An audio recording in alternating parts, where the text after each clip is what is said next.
Immersion totale dans les entrailles du Chênec. À 14 mètres du sol, taillé dans le grès, le puits du château se met à parler. Regardez. Elle est moulurée complètement. C'est quoi le trou rond qu'il y a sur la face de la pierre là?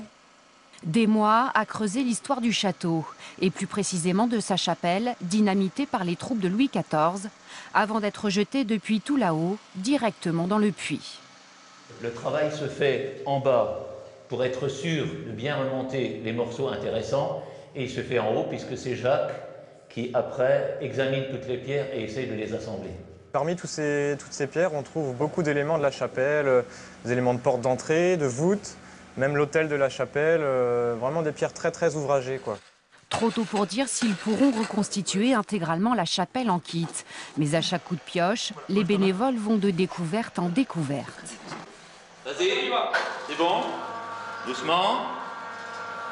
La remontée du molosse est particulièrement délicate, sécurité oblige. Une fois dehors, la pierre est passée à la loupe, bonne pioche.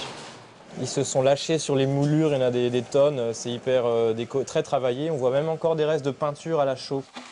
À la force des bras, le pilier trouve sa place entre les autres éléments de la chapelle déjà remontés.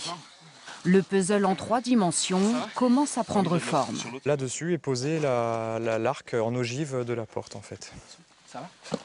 Ah non, c'est bon. Quand on commence à voir la chapelle reprendre forme sous les yeux, ça donne encore un regain d'enthousiasme avant de trouver les 3 autres piliers qui manquent. Les pièces, particulièrement bien conservées, mettent au grand jour une chapelle à l'ornement exceptionnel. Le puits du Chênec n'a pas encore révélé tous ses secrets. Personne n'en connaît sa profondeur.